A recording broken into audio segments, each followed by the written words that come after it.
Lumaki sa isang maayos at masayang pamilya si Jenna. Mabait siya pero may tinatagong kamalditahan. Siya ang panganay at si Kate naman ang bunso. 19 anyos na si Jenna, samantalang 12 anyos naman si Kate. May kakayanan ng pamilya nila dahil pulis ang tatay niya at may negosyong maliit na grocery store naman ang kanilang ina.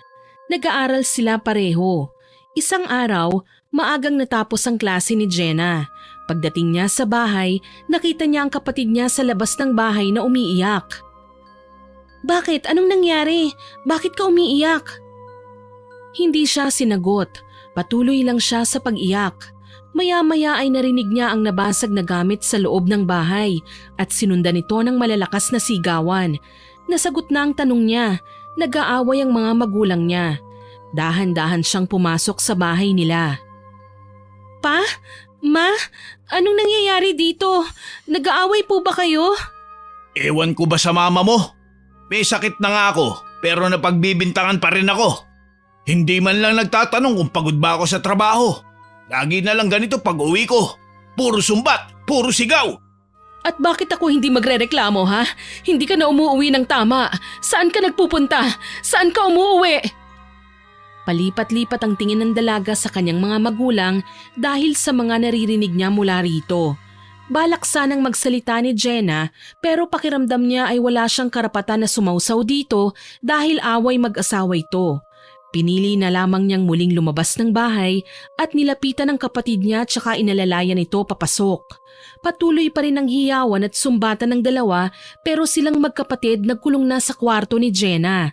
Hinayaan na lamang nila ang dalawa sa paniniwalang magiging ayos din sila. Ngunit ilang araw pagkatapos ng away na yun, napansin ng dalaga na hindi na gaanong umuwi ang ama nito sa bahay nila. Nagkasakit ang mama niya dahil sa stress. Nanghina ito dahil hindi kumakain. Madalang ding umiinom ng tubig at gamot hanggang sa tuluyan ng lumala at hindi na makalakad. "Mama, kumain na po kayo.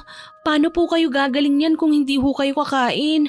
Alam niyo namang pong bawal sa inyo ang magpagutom, hindi po ba? Kaya kumain na po kayo." "Umuwi na ba ang papa mo, anak? Ilang gabi na ako naghihintay eh. Ni anino niya wala. Tumawag ba siya sa'yo? Alam mo ba kung nasan siya? Hindi ko na alam ang iisipin ko, Jenna." "Ma, huwag niyo na pong masyadong intindihin si Papa. Ang sarili niyo po ang dapat na iniintindi niyo ngayon. Ang payat-payat niyo na oh. Halos hindi na kayo kumakain." "Anak, hindi ko pwedeng baliwalain ang nangyayari sa amin ng papa mo. Nalaman kong may babae siya. Nahuli ko siya. May ibang babae ang papa mo." "Ano po? Babae? Totoo po ba yan?" "Oo anak, 1 linggo na akong nagtitimpi. Ayokong maniwala nung una. Pero nakita ko sila mismo. Magkasama, magkayakap. Hindi ko na kailangan tanungin. Ramdam ng isang asawa kapag may ibang mahal na ang mister niya." "Ma, bakit naman po niya nagawa ito sa inyo? Sa atin?" "Hindi ko alam anak. Hindi ko alam kung saan ako nagkulang. Ginawa ko na ang lahat. Tinanggap ko siya kahit wala siya sa bahay madalas. Tiniis ko ang lamig. Tiniis ko ang lungkot. Pero ganito pa rin ang isusukli niya." "Hindi mo kasalanan to, Ma. Huwag mong sisihin ang sarili mo. Si Papang may pagkukulang. At kung iiwan niya tayo, ako ang magiging kakampi niyo. Hindi kayo nag-iisa, Ma." "Pero anak, hindi ko hahayaang basta na lang niya tayo saktan. Lalo na yung babae niya. Wala siyang karapatang sirain ang pamilya ko. Pinagtiisan ko ang lahat. Pero itong pambababae niya, hindi ko to palalagpasin. Pagsisisihan ng kabit niya kung bakit siya pumasok sa buhay namin." "Ma, ano pang binabalak niyo?" "Hindi ko pa alam kung paano, pero magbabayad sila. Lalo na yung babae. Wawasakin ko ang panaginip niyang maging reyna sa buhay ng papa mo. Hindi ako santa, Jenna, at hindi ako tanga. At ngayon, oras na para malaman nila kung sino si Marites." Kita ni Jenna ang galit sa mga mata ng kanyang mama. Hindi niya alam kung dapat bang pigilan niya ang ina o samahan ito sa plano nitong paghihiganti. Pero sa puntong yon, ayaw pa rin niyang paniwalaan na ang pamilya nilang minsang buo ay tuluyan ng nabasag. "Kung ganon ay kumain ka na, Ma. Paano ka makakapaghiganti kung mahina ka? Kailangan mong magpalakas, Mama. Hindi ka makakalaban kung ganyan ka. Talo ka." Tumingin sa kanya si Marites. Napagtanto niyang tama ang kanyang anak. Kinuha niya ang plato at nagsimulang kumain. Uminom na rin siya ng gamot. Nang matapos ay ngumiti siya at sinabing magpapalakas siya dahil oras na gumaling na siya, doon magsisimula ang tunay na laban. Ilang sandali pa ay nakatulog na si Marites. Kinagabihan, 11:00 na pero nananatili pa ring gising si Jenna. Paulit-ulit ang mga tanong sa kanyang isipan. Nakatalukbong siya ng kumot habang nakahiga. Pilit na ipinipikit ang kanyang mga mata pero hindi siya inaantok. Maya-maya, inalis niya ang kumot at tumingin sa kisame. Saglit siyang napabuntong hininga. Pagkatapos ay ibinaling ang tingin sa may bintana, bukas yun dahil mas gusto niyang maramdaman ang preskong hangin mula sa labas kesa sa bentilador. Sa gilid ng kanyang mga mata, may nakita siyang isang figurang nakatayo sa may bintana. Hindi gumagalaw. Papa, ikaw na po ba yan? Walang sumagot. Nanatiling nakatalikod ang figura. Hindi niya maaninag ng husto dahil madilim sa labas. Tila isang anino lang na may hulma ng tao. Bumangon si Jenna mula sa kama at naupo. Naglakad siya palapit at habang lumalapit ay unti-unting lumilinaw sa kanya ang anyo ng taong nasa bintana. Napahinto siya sa kinatatayuan. Ma, kayo po pala yan? Anong ginagawa niyo dyan sa bintana ng kwarto ko? Okay na po ba kayo? Nakakatayo na kayo ah. Ngunit sa kabila ng mga tanong niya, hindi siya nilingon ng ina. Nakatayo lang ito, tahimik, walang imik, walang reaksyon. Napansin ni Jenna ang kakaibang lamig sa paligid. Lumingon siya saglit sa loob ng kwarto at nang ibalik ang tingin sa bintana, napalundag siya nang may biglang kamay na humawak sa kanyang balikat. Ate, sinong kausap mo dyan? Ay naku naman Kate, bakit ka ba nang gugulat? Ha? Hindi naman kita ginugulat ah. Bakit ba kasi gising ka pa? Malalim ng gabi ah. Ano bang ginagawa mo rito sa kwarto ko? Nagising lang po ako kasi parang may naririnig akong bumubulong-bulong. Ikaw ba yun ate? Tsaka ano pang ginagawa mo? Tulala ka dyan sa may bintana. Si mama kasi. Ayan oh, Ha? Teka, nandito lang si mama kanina eh. Nasaan na yun? Okay ka lang ate? Si mama kasi nandun sa kwarto niya eh. Siya yung una kong sinilip bago ako nagpunta dito. Tulog na. Teka lang, nandito si mama kanina Kate. Nakita ko talaga siya. Nakatayo siya sa may bintana. Ate, baka naman guni-guni mo lang. Madilim pa sa labas. Baka anino lang yung nakita mo. Tsaka sabi ko nga nakita ko si mama. Nasa kama siya, tulog na tulog. Hindi Kate, iba ito. Hindi to basta anino lang. Parang totoo siya eh. Pero parang may mali. Hindi siya nagsasalita. Hindi man lang ako nilingon. Nakatayo lang siya ron na parang… wala namang tao dito ah. Nakakakilabot ka naman kausap ate. Baka naman pagod ka lang kaya ka nakakakita ng kung ano-ano. Ewan, siguro nga. Ang dami kasing iniisip eh. Si Papa, si Mama, yung babae niya. Parang pakiramdam ko mababaliw na ako eh. Hindi ka nababaliw ate. Siguro pagod lang talaga tayo. Ang bigat kasi ng mga nangyari sa bahay, hindi ba? Pasensya ka na, Kate ah. Ayokong madamay ka sa mga problema ng matatanda. Bata ka pa, dapat hindi mo pa ito iniintindi. Ate? Sige na, bumalik ka na sa kwarto, matulog ka na ha. Pasensya ka na. Siguro nga kung ano-ano na lang ang iniisip ko. Sige ate, ikaw rin. Magpahinga ka na ha. Huwag ka nang masyadong mag-isip. Maayos din ang lahat. Kinaumagahan ay maagang gumising ang dalaga. Magbabayad siya ng kuryente sa araw na yon. Deadline na naman ang pagbabayad at siguradong mahaba na naman ang pilang aabutan niya. Pinilit niyang kumilos maski puyat siya at mabigat ang katawan niya. Ngunit hindi naman pwedeng ipagpaliban niya ang pagbabayad dahil mapuputulan sila ng kuryente. Pagdating niya sa bayaran, tulad ng kanyang inaasahan, mahaba na ang pila. Halos inabot siya ng 2 oras sa paghihintay. At nang matapos ay dumiretso pa siya ng grocery para mamili ng ilan nilang gamit. Ngunit sa di inaasahang pangyayari, hindi sinasadyang may nabangga siyang babae. Napatitig si Jenna at agad na humingi ng paumanhin. Pero tinarayan siya ng babae. Nagulat siya at napatitig sa mukha nito. Maganda ito. Makinis ang balat at maputi. Mapula ang labi at halatang maalaga sa sarili. Pero matapang ang kanyang muka. Halos magsalubong ang dalawang kilay dahil sa galit o inis sa kanya. Parang handang manapak anumang sandali. Nanatiling tahimik si Jenna, pilit na pinakakalma ang sarili. Hindi niya alam kung bakit tila may kuryente sa pagitan nila at hindi niya maipaliwanag kung bakit parang pamilyar ang mukha ng babaeng nakabangga. Anong ginagawa mo? Hindi mo ba nakita? Sumabog yung mga pinamili ko dahil sa katangahan mo. Pulutin mo nga yan. Oo. Sige, pasensya ka na talaga ha. Hindi ko naman sinasadya at saka hindi kasi kita kagad nakita eh. Hindi nakita? Bulag ka ba? Imposible namang hindi mo ako nakita. Nagpapalusot ka lang kamo. Teka, ba't ba ang taray mo? Nagsosorry na nga, hindi ba? Hindi ko nga sinasadya eh. Tsaka iilang piraso lang naman yung tumapon, nag-iinarte ka na. Kung tanga ako, tanga ka rin. Bakit hindi ka umilag? Ang kapal din ng mukha mo ah. Ikaw na nga tong nakabangga, ikaw pa tong may ganang magsungit. Aba, sa ugali mong yan halatang wala kang modo. Kung anong ganda mo, siya namang pangit ng asal mo. Hindi ko nga sinasadya, sinabi ko na nga 'di ba? At nagsorry na ako. Ano pa bang gusto mong gawin ko? Lumuhod? Magmakaawa? Aba, talagang bastos ka no? Ikaw na nga tong nakaagrabyado, ikaw pa tong matapang? Ay wow, ang laki ng kasalanan ko sa'yo ha? Nagsorry ako, hindi mo matanggap. Nauna kang nagsungit, hindi ba? Tapos ngayong pinatulan kita, parang ikaw na yung biktima. Eh di wow. Huwag mo akong subukan ha. Pasalamat ka at nagmamadali ako. Dahil kung hindi, makakatikim ka talaga sa akin. Talaga? Arte mo, feeling alta sa syudad. Che, dyan ka na nga. Akmang tatalikod na sana si Jenna pero bigla siyang hinawakan ng babae sa kanang braso at muling pinaharap. Matapang ang anyo nito, mahigpit ang pagkakakapit niya.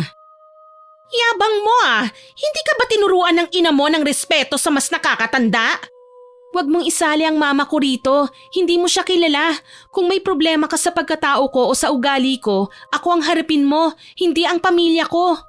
Aba, mukhang nasa pool kita. Ayaw mong nadadamay ang mama mo. Pero paano kung sabihin kong mas kilala ko siya kesa sayo? Anong ibig mong sabihin? Kilala mo si mama? Paano? Huwag kang mag-alala. Sa tamang panahon, malalaman mo rin. At pag nalaman mo, sana kayanin mo. Biglang tumalikod ang babae at lumakad palayo. Nakataas noo ito at parang isang reyna na nagwagi sa laban. Naiwan si Jenna na natitigilan. Parang may pumiga sa kanyang dibdib. Hindi lang dahil sa pangiinsulto at pagsusungit sa kanya ng babae, kung hindi sa huling sinabi nito tungkol sa kanyang ina. Paulit-ulit na naririnig niya ito. Hindi siya mapakali, hindi matahimik. Ilang linggo ang nakaraan, gabi noon, malamig at tahimik ang paligid. Kagagaling lang niya sa eskwelahan at napansin niyang bukas ang gate ng kanilang bahay. Paglapit niya, nakita niya ang ina na nakadungaw sa may bintana nila. Umiiyak. Nasa likod nito ang nakababata nitong kapatid na parang inaalo ang ina. Ma, anong nangyari? Hindi nakasagot si Marites. Sa halip ay itinuro nito ang direksyon ng sala. Naglakad siya at lumapit sa may pinto. Doon ay nakiramdam siya. May narinig siyang mga boses mula sa loob. Isang lalaki at isang babae. Pumasok si Jenna. Doon niya nakita ang kanyang ama. At sa tabi nito nakita niya ang isang pamilyar na muka. Ang babaeng nabangga niya sa grocery store. May mga maleta ang mga ito. 3. Ang isa ay nakalagay sa ibabaw ng sofa nila. Anong ibig sabihin nito? Ano to, Papa?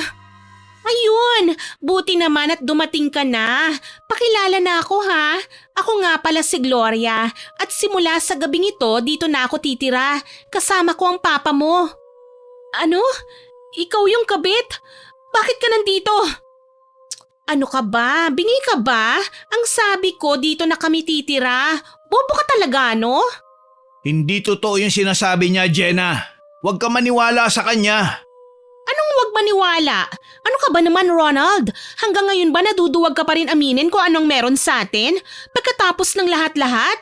Ano ba, panindigan mo na ito? Umamin ka na. Hindi ba sinabi mo sa akin no na iiwan mo ang asawa mong walang kwenta para sa akin? Tumigil ka na, Gloria. Sinabi ko na sa'yo, di ba? Nag-usap na tayo kanina. Tatapusin na natin kung ano ang namamagitan sa ating dalawa.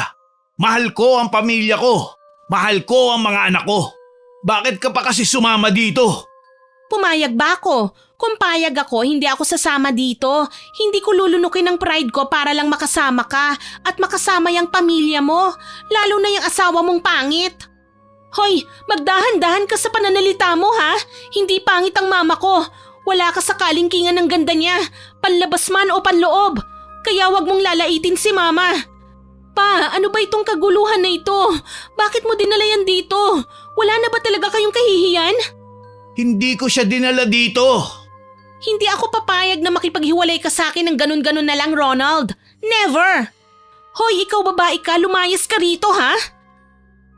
Lumapit si Jenna at itinulak ang babae, ngunit hindi nagpatalo si Gloria. Huwag mo akong itinutulak-tulak! Hindi ikaw ang may-ari ng bahay na ito!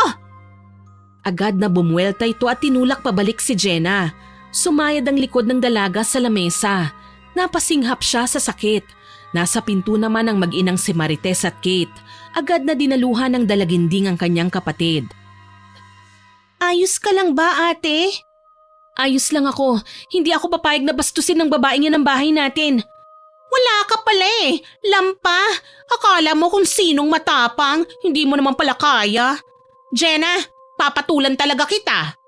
Tumigil ka na, Gloria. Tama na to. Umalis ka na. Narinig mo yon? Umalis ka na raw. Hindi ka na kailangan ng papa ko.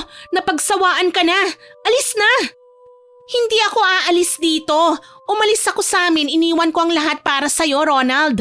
Pinangako mong ako ang pipiliin mo ah. Bakit ngayon parang basura na lang ako na tinatapon mo? Walang yaka?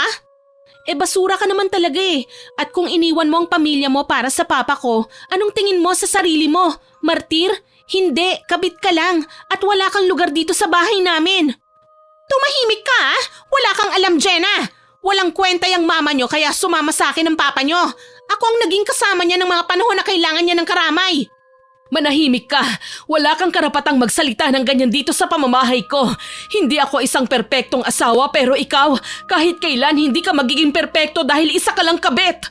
Manahimik ka! Hindi porket narinig mo na yung sinabi ni Ronald ay magtatapang-tapangan ka na? Anong pinagmamalaki mo ha? Yang pagiging baldado mo? Yang pagiging losyang mo? Ipinagpalit ka na ng asawa mo. Ako na ang mahal niya at hindi ikaw. Kaya lang naman siya bumabalik sa'yo ngayon ay dahil maaaring maapektuhan ang trabaho niya bilang pulis. Kung hindi dahil doon, akala niyo ba? Babalikan pa niya kayo? Sige Ronald, sabihin mo ngayon sa kanila ang totoo. Gloria, tama na. Tapusin na natin to. Hindi! Nagpaalam ako sa'yo ng maayos. Hindi kita dinala rito. Sinundan mo ako. Nagkamali ka. Hindi ikaw ang pinili ko. At hindi kita pipiliin. Hindi ikaw ang gusto ko makasama eh. Sila yun, Gloria. Ang pamilya ko.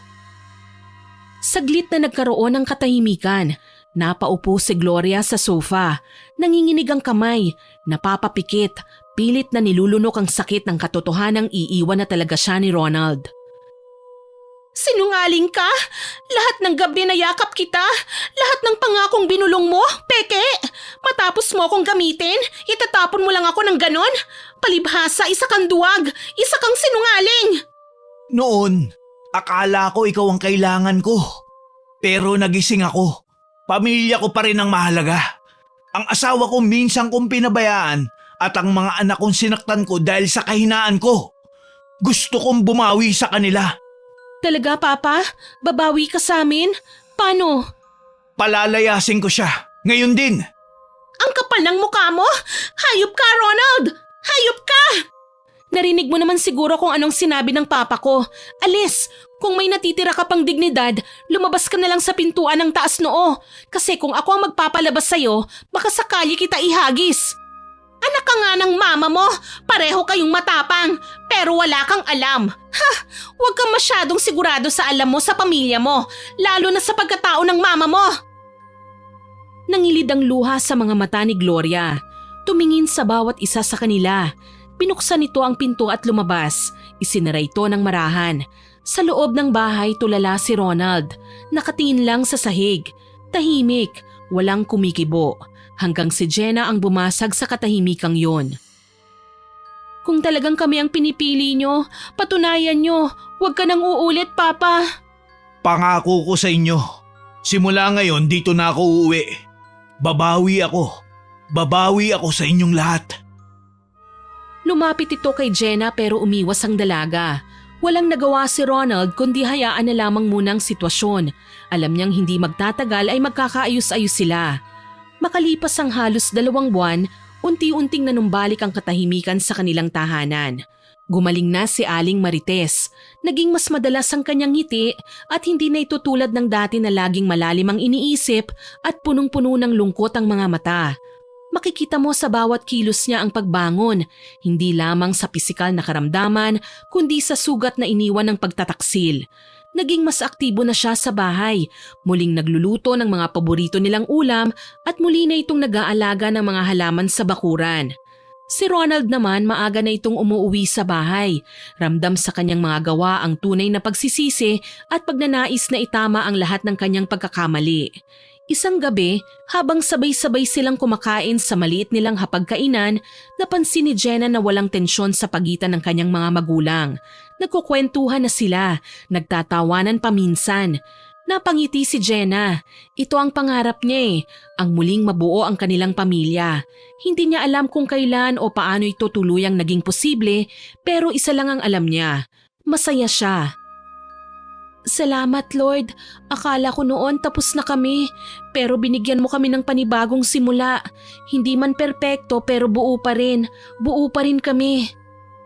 At sa mga araw na sumunod, naging mas malinaw kay Jenna na minsan kailangan talagang dumaan sa unos ang isang pamilya para matutong pahalagahan ang katahimikan at para sa bawat ng miyembro nito ay muling matutong magmahal, magpatawad at magsimulang muli. Samantala, si Gloria naman, sa kabila ng ilang araw na paghihiwalay nila ni Ronald ay hindi pa rin nakakapag-move on. Nanggigigil siya sa pakiramdam na tila kinalimutan na nga siya ng lalaki. Babalik ka rin sa akin, Ronald. Isinusumpa ko. Mariing binitawan ni Gloria ang mga salitang yon habang ang kanyang mga mata ay punong-puno ng galit at sakit. Dahan-dahan siyang napahawak sa kanyang tiyan. Tsaka ito hinaplos ng may kakaibang lambing. Napatitig siya sa kawalan at biglang ngumisi. Isinusumpa ko. Babalik ka rin sa akin kapag nasa kabaong na lahat ng mga mahal mo. Lumabas siya sa bahay na parang walang nangyari. Sa araw na yun ay gagawin na niya ang matagal na niyang plano. Isang mapait na paghihiganti. Alam niyang hindi sapat ang pananakot o away. Ang kailangan niya ay ang siguradong parusa. Maya-maya, dumiretso si Gloria sa isang masukal na lugar sa labas ng bayan. Naroon ang isang maliit na barong-barong na yari sa pinagtagpi-tagping kahoy, yero at lumang trapal. Maya-maya ay bumukas ang pinto ng kubo. Lumabas ang isang matandang babae. Kuba, kulubot ang balat at mukhang masungit. Puti na at magulo ang kanyang buhok. Parang hindi kilala ang suklay. Namumula rin ang kanyang mga mata. Sino ka? Anong kailangan mo rito? Tumigil si Gloria sa tapat ng kubo. Natakot siya sa itsura ng matanda pero pilit siyang nagpakatatag. Kailangan ko ang tulong mo. Gusto ko pong ipaglaban ng sa akin. Kailangan kong mapunta sa akin muli ang lalaking mahal ko. Gusto kong mawala ang humahadlang sa amin. Pwede mo ba siyang kulamin? Hindi ako marunong ng ganyan. Hindi ako mangkukulam. Umalis ka na nga. Huwag mo naman akong itaboy. Kailangan ko talaga ito. Kaya pagbigyan niyo na ako. Yung lalaki, mahal na mahal ko siya pero ipinagpalit niya ako eh. Iniwan niya ako para sa babae niya. At ang masakit, buntis ho ako. Napatingin ng matanda sa tiyan ng babae. Tila may kung anong kumurot sa puso niya. Naawa siyang bigla sa babae sa mga naging kasinungalingan nito. Pasensya na, miss. Pero hindi talaga ako mangkukulam eh. Huwag ka nang magkunwari. Maraming nakakakilala sa'yo na mangkukulam ka. Marami na rin ako napagtanungan. Kaya sige na ho.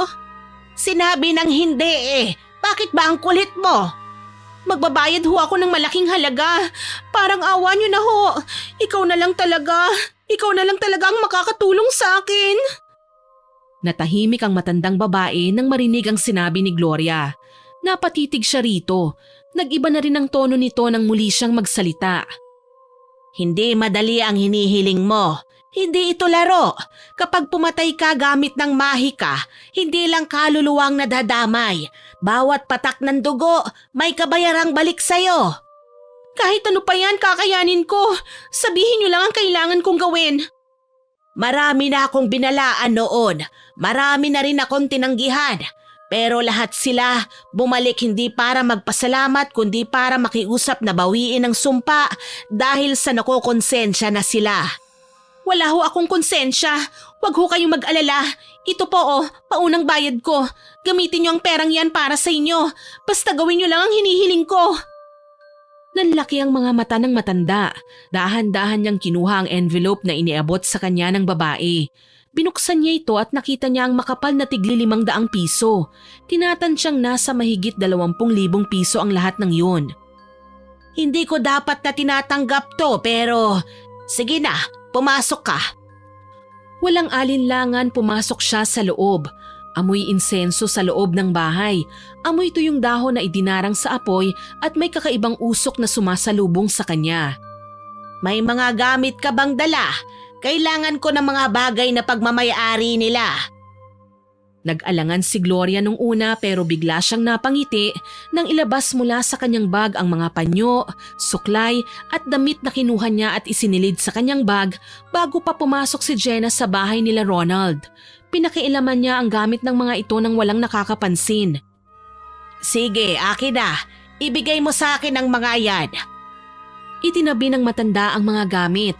Inilabas ang isang garapon ng itim na langis, isang kutsilyo at isang pulang manika na yari sa tela. Habang ginagawa yon, tahimik si Gloria. Pero sa loob-loob niya, tuwang-tuwa siya dahil sa wakas ay muli na niyang mababawi si Ronald. Paalala ko ulit sa'yo ha, pag nagsimula tayo wala nang bawian. Tumango si Gloria. Sige ho, kayo na ho ang bahala. Magbabantay ako sa kanila. Kapag nakita kong epektibo ang lahat ng mga ginagawa nyo, bibigyan pa kita ng pera. Akong bahala sa inyo. Nagkasundo sila. Hindi makatanggi ang matandang babae sa laki ng perang kikitain niya. Wala na siyang pakialam. Naisip niyang hindi naman niya kakilala ang mga taong pinakukulam ng babae. At isa pa, gusto rin niyang tulungan ito dahil galit siya sa mga lalaking nang iwan. Galit siya sa mga kabit. Lingid sa kanyang kaalaman ay mali siya ng akala, na mali siya ng tinutulungang babae. Wala siyang ideya sa malaking pagkakamali na yon. Walang mahalaga sa kanya kundi ang pera. Pagkaalis ni Gloria, nagsimula na siya sa kanyang ritual ng pangungulam.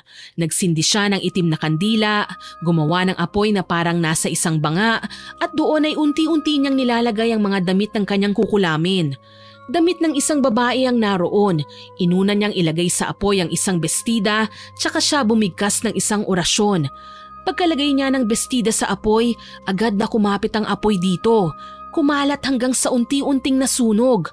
Umalingasaw ang nasusunog na tela. Hinaluan niya ito ng mga tuyong dahon at langis. Tahimik ang paligid bago niya sinimulan ng ritual, ngunit umalulong ang mga aso nang simulan niya ang pangungulam. Ang hangin sa loob ng bahay nito ay naging mas malamig.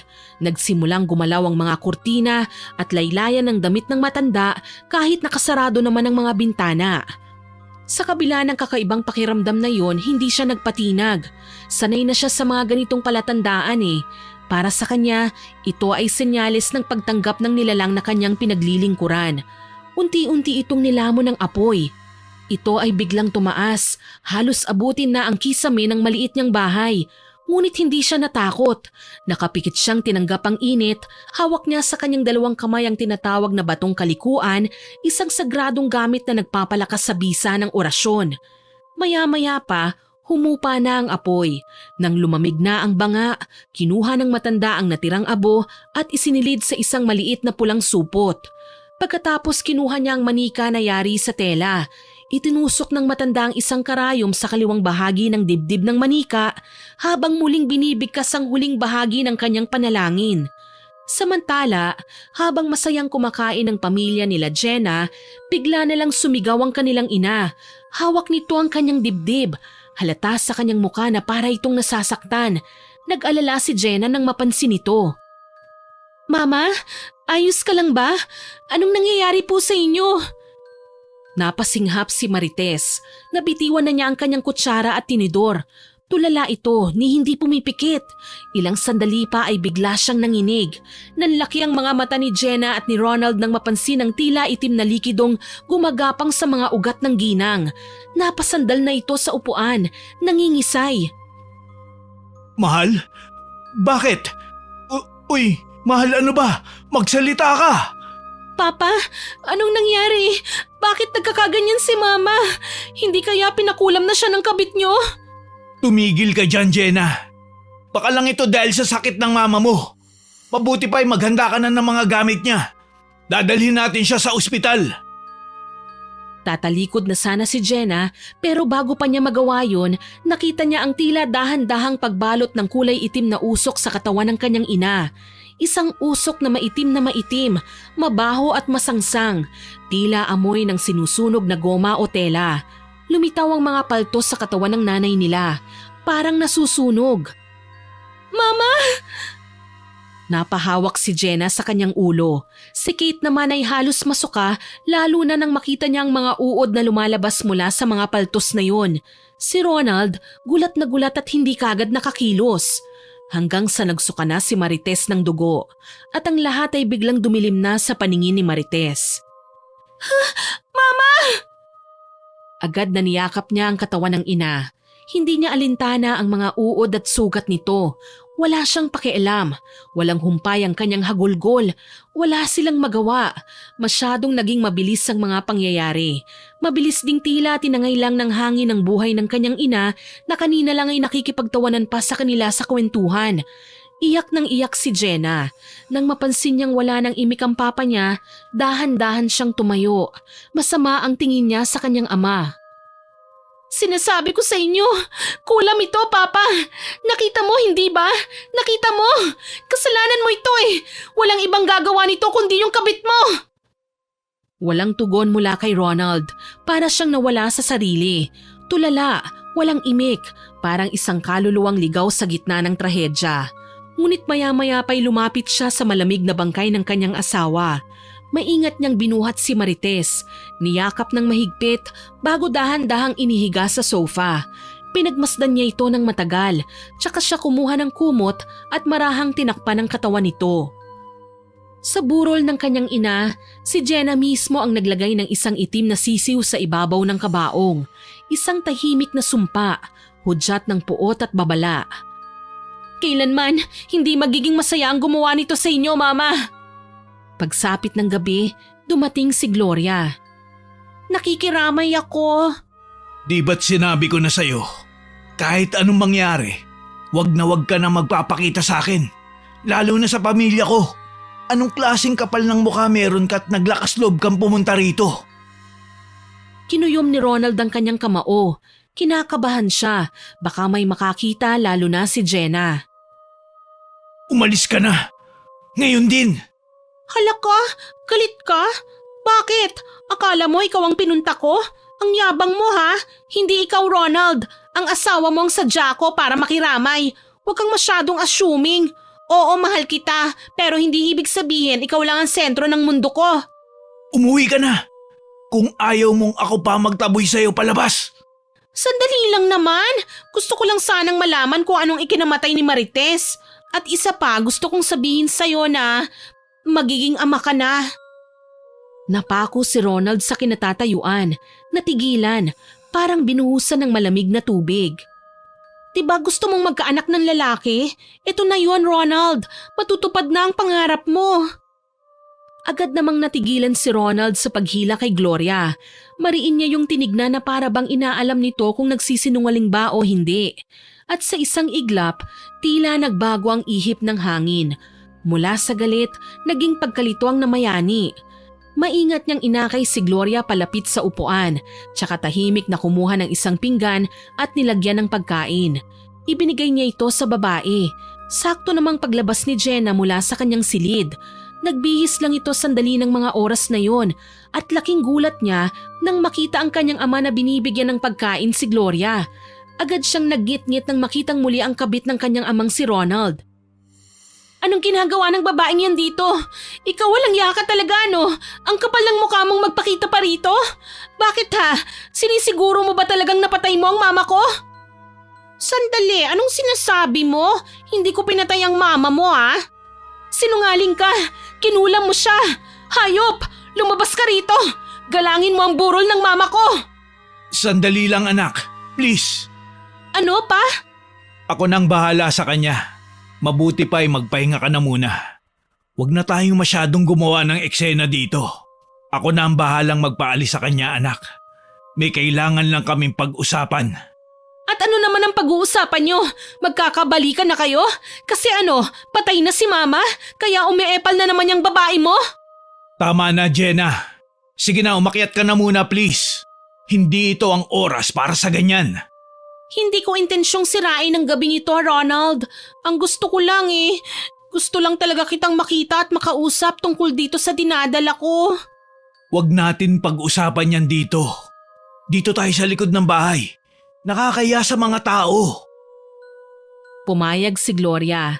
Pagdating nila sa likod ng bahay, agad niyang niyakap si Ronald ng mahigpit. Agad namang pilit na kumakalas ang lalaki. Ano ba Gloria? Igalang mo naman ang asawa ko. Hindi mo ba ako na-miss? Hindi ito tungkol sa atin. Ayaw mo bang magkaroon ulit tayo ng isa pang second chance? Kaya nga ako nandito para ibalik lahat ng sa akin, sa atin. Tumigil ka na. May patay sa bahay na to at asawa ko yun, Gloria. Asawa mong iniwan mo rin minsan para sa akin. Mali ang nangyari noon at pinagsisisihan ko. Pinagsisihan mo o nakonsensya ka lang? Ronald, mahal kita. Hanggang ngayon mahal pa rin kita. Makinig ka naman sa akin Ayokong lumaking walang ama ang anak ko. Wala kang asawa, wala nang hadlang sa ating dalawa. Hindi na ako kabit, Ronald. Kaya please, ayusin na natin to. May kinalaman ka ba sa pagkamatay ng asawa ko? Hindi ko pinatay ang asawa mo. Wala akong kinalaman sa nangyari sa kanya. Oo, siguro. Minsan ipinapanalangin ko yung ganito na sana mamatay na siya pero hindi ko naman yung ginusto na magkatotoo. Maniwala ka naman sa akin, Ronald. Umalis ka na muna. Saka na tayo mag-usap matapos mailibing ang asawa ko. Please wag ka na munang pumunta dito. Hintayin mo ko. Ako ang dadalaw sa'yo. Talaga? Sige, hihintayin kita ha.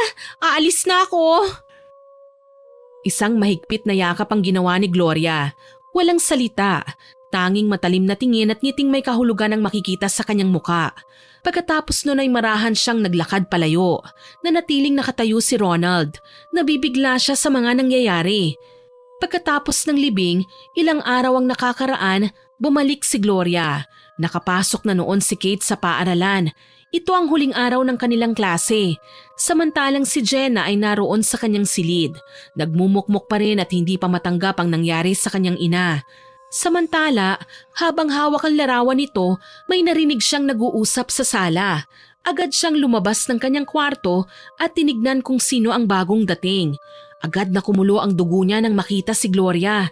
Tinutulungan ito ng kanyang ama na magbuhat ng mga maleta papasok sa kanilang bahay. Anong ibig sabihin nito? Dito na ako titira, anak. Anong sabi mo? Huwag mo nga akong tawaging anak. Hindi kita ina. Alam ko, Jenna, pero mahal ko ang papa mo. Kaya lahat ng mga mahal niya, mahal ko na rin. Tumahimik ka. Ano to, papa? Hindi mo man lang ba paaabutin ng 1 buwan bago mo iuwi ang kabit na yan dito? Hindi ba kayo nahihiya sa ginagawa nyo? Ilang araw palang buhat ng mailibing si mama. Baka hindi nyo alam, kayo na lang ang palaging nagiging usap-usapan dito sa baryo natin. Wala akong magagawa anak. Dinadala niya ang anak ko. Hindi ko sila pwedeng pabayaan. Oh wow! Best dad ever! Hanep pa! Wow! Jenna! Papa! Paalisin mo na yan! Paalisin mo yan! Hindi pwede, Jenna. Wala na ang mama mo. Ako ang masusunod ngayon. Ganun ba? Dahil wala na si mama, wala ka nang pakialam sa akin, sa amin ni Kate? Sila na ang pamilya mo, ganun ba? E di magsama kayo? Bastos talaga ang bunganga ng batang ito Manang-mana sa ina niya. Itigil mo yung bibig mo. Tatahiin ko yung maruming bibig na yan Alam mo, hanggang ngayon malakas pa rin ang kutob ko na may kinalaman ka sa nangyari sa mama ko. At kung totoo man yon, sana yung batang dinadala mo ngayon, siya ang magbayad sa lahat ng mga kawalangyaan mo. Dahil sa sinabi ni Jenna, agad siyang nakatanggap ng malakas na sampal mula sa kanyang ama. Isang sampal na ngayon niya lang naranasan. Tahimik ang buong sala matapos ang malakas na sampal. Nanlilisik ang mga mata ni Jenna, nanginginig sa galit at sakit. Si Ronald naman ay mariing nakatitig sa anak. Tila nagulat din sa nagawa niya. Sumusobra ka na, Jenna. Wala kang karapatang isumpa ang batang wala namang kasalanan. Wala rin naman kayong karapatang ipasok dito ang babae niyong kabet at ipilit sa amin na tanggapin siya. Lalo na si Kate. Wala pa nga kaming isang buwan na nagluluksa. Pero ikaw, mas pinili mong palitan kaagad si Mama. Agad na naglakad palayo si Jenna. Muling pumasok sa kanyang silid. Ilang oras siyang nanatili roon. Tsaka lang siya lumabas nang makaramdam ng uhaw. Kahit labag sa loob niyang makita ang babae ng kanyang ama, lumabas pa rin siya para kumuha ng tubig sa kusina. At nakita nga niya doon ang dalawa, masayang kumakain sa lamesa. "Oh Jenna, kumain ka na ba? Kain ka na, sabay ka na sa amin ng papa mo." "Ayoko nga, mamaya lagyan mo pa ng laso ng pagkain ko. Tsaka mabuti at nalulunok mo pa yung kinakain mo. Alam mo namang walang may gusto sa'yong nandito ka." "Ikaw naman, nagmamalasakit lang ako sa'yo.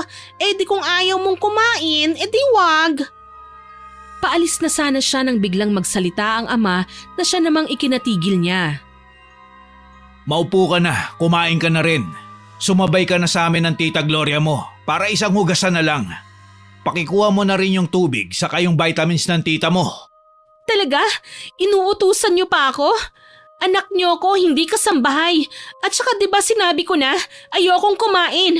Busog pa ako. Nakakabusog din pala ang puro kabalastugan dito sa bahay na ito." Jenna, ganyan ba ang itinuro namin sa'yo?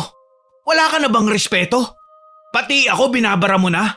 Hindi kita pinalaking bastusin ng matatanda. Kung hindi mo matanggap ang mga tao dito, lumayas ka. Umuwi ka sa lola mo. Ayoko ng ganyang gulo sa bahay. Kung hindi ka marunong sumunod, mas mabuting umalis ka na lang. "Hindi niyo na ako kailangan paalisin. Talagang balak ko nang umalis. Pero tandaan niyo, kalahati ng bahay na ito sa mama ko yon. Kaya kahit anong mangyari, babalik at babalik ako rito. Sisiguraduhin kong walang kahit isang gamit ni mama ang mapupunta sa babaeng yan." Umalis ang dalaga at nagtungo sa kanyang kwarto. Naiwan si Gloria na pailing-iling, halatang nasaktan sa mga binitiwang salita ni Jenna. Napansin ito ni Ronald kaya agad niya itong nilapitan at pinakalma. Habang yakap-yakap si Gloria, tahimik na nag-iisip si Ronald kung paano niya mapapalambot ang puso ng kanyang panganay. Paano niya maipararamdam kay Jenna na buo pa rin ang pamilya nila kahit may binubuong bago. Sana'y dumating ang araw na matanggap ni Jenna si Gloria at pati na rin ang magiging kapatid niya. "Hindi ko alam kung ano ang pwede kong gawin upang mapalapit ang loob ko sa panganay mong anak. Nais ko pa naman sanang maging magkasundo kaming dalawa para naman kahit papaano pag nanganak ako siya ang gusto kong mag-alaga sa magiging anak natin." Hayaan mo at kakausapin ko siya ng mabuti. Sa ngayon ay hayaan na lang muna natin siya. Masakit pa sa kanya ang pagkamatay ni Marites. Huwag ka na munang mag-isip ng kung ano-ano at baka kung mapano ang anak natin. Sa ngayon, ako na munang bahala kay Jenna. Kailangan ko muna siyang disiplinahin. "Totoo bang palalayasin mo siya?" Oo, pero pansamantala lang naman yun. Iuuwi ko na muna sila sa lola nila. "Ayoko sana ng ganun kasi baka lalong magalit sa akin ang mga anak mo.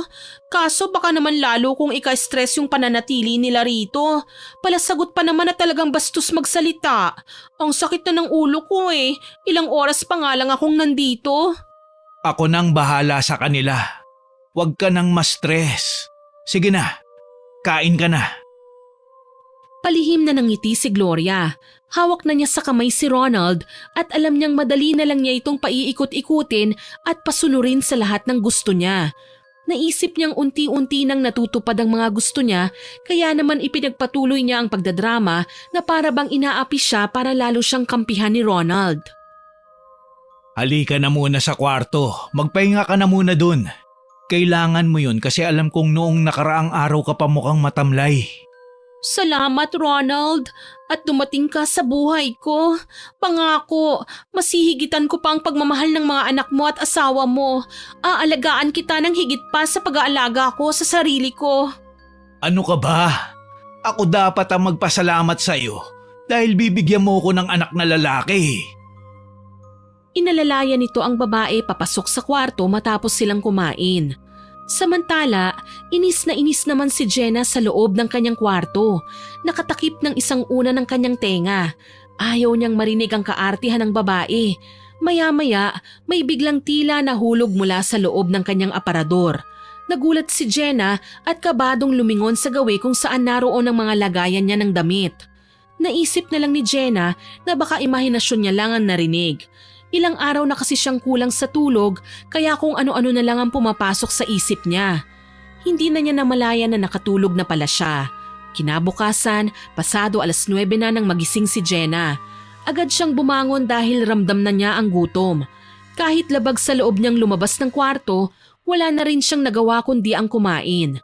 Papasok siya sa kusina nang makasalubong niya si Gloria na nakangisi sa kanya na tila ba tuwang-tuwa ito na makitang namumutla siya sa gutom. Sabi ko naman sa'yo kumain ka. Ang tigas kasi ng ulo mo Pasalamat ka't nandito ang papa mo kagabi. Kung hindi, baka sinabunutan na kita sa inis ko sa ugali mong parang reyna kung umasta. Maldita! Ako ba ang kausap mo? Sino ka ba? Close ba tayo? Ano namang paki mo kung hindi ako lumamon? Nanay ba kita? At saka ang yabang mo Ako may karapatan akong umastang reyna dahil bahay to ng mga magulang ko. Ikaw, ano ka rito? Sabit? Nakikikabit? Sobrang hirap mo na ba at dito ka pa nakikisiksik? Dalawang malalakas na sampalang dumapo sa kanyang muka matapos niyang sabihin yon kay Gloria. Nagulat siya ng husto. Hindi niya inaasahan na gagawin yon sa kanya ng babaeng yon. Akala mo ba hindi kita papatulan? Wala ang papa mo ngayon. Pumasok sa trabaho niya. Kaya kong gawin ko ano ang gusto ko. Gusto ko lang ipaalala sa'yo Kayang-kaya kita. Hindi ubra sa akin yung kamalditahan mo. Kung maldita ka, demonyo ko. Naiintindihan mo ba? Oo, naiintindihan ko yon dahil hindi ako tanga. Kung away ang gusto mo, sige, ibibigay ko. Ipaglalaban ko ang katahimikan ng bahay na ito, Gloria. Mapapaalis ka rito. Sinusumpa ko yan. Biglang lalapit si Gloria kay Jenna at akmang sasampalin siya.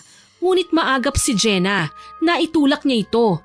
Natumba si Gloria at napaupo sa sahig. Walang iya ka? Hindi ka na marunong rumespeto sa akin?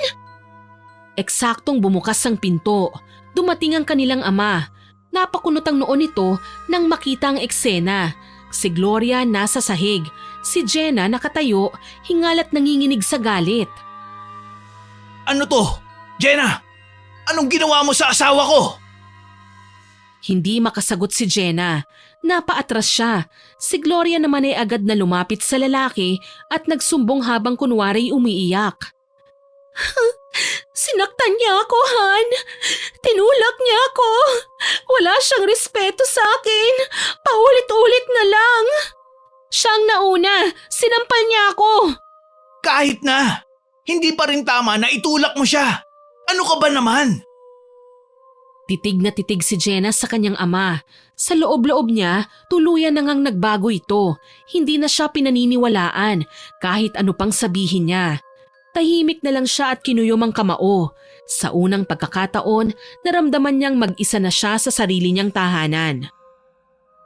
Ihanda nyo na ang mga gamit nyo ni Kate. Doon na muna kayo sa lola nyo.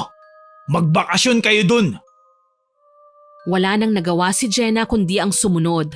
Padabog siyang naglakad at ibinagsak ng malakas ang pinto ng kanyang kwarto. Tanghali na nang matapos siyang mag-empake. Ate, talaga bang hindi tayo mahal ni Papa? Palalayasin niya na tayo? Hindi sa ganon, Kate. Mahal tayo ni Papa. Pero ngayon mas pipiliin ko nang lumayo muna tayo. Hindi natin kailangan araw-araw makipagbangayan sa taong walang respeto. Mas okay na rin to, kahit pansamantala lang. At least tahimik tayo. Pero ate, paano na yung school natin? Yung mga gamit natin dito? Don't worry, ako nang bahala doon. Makakabalik din tayo. Mabuti nga at sakto sa bakasyon natin hindi ba? Isipin mo na lang na bakasyon lang natin ito kay Lola. Tsaka panahon na rin para mabisita natin siya at masabi sa kanya kung anong nangyari kay Mama. Hindi natin siya nasabihan nung libing eh. Kaya nga po ate, kawawa naman si Lola. O siya, sige na, mag-ready na tayo. Hayaan na muna natin si Papa habang wala pa siya sa sarili niya. Habang pinipili niyang pumanig sa ibang tao kaysa sa mga anak niya. Kailangan muna nating alagaan ang sarili natin.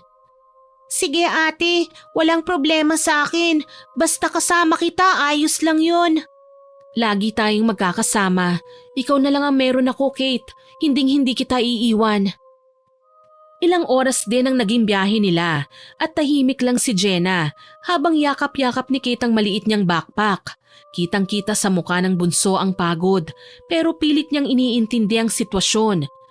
Pagdating nila sa bahay ng kanilang lola, sinalubong kagad sila nito nang makita sila. Bakas sa mukha nito ang pag-aalala.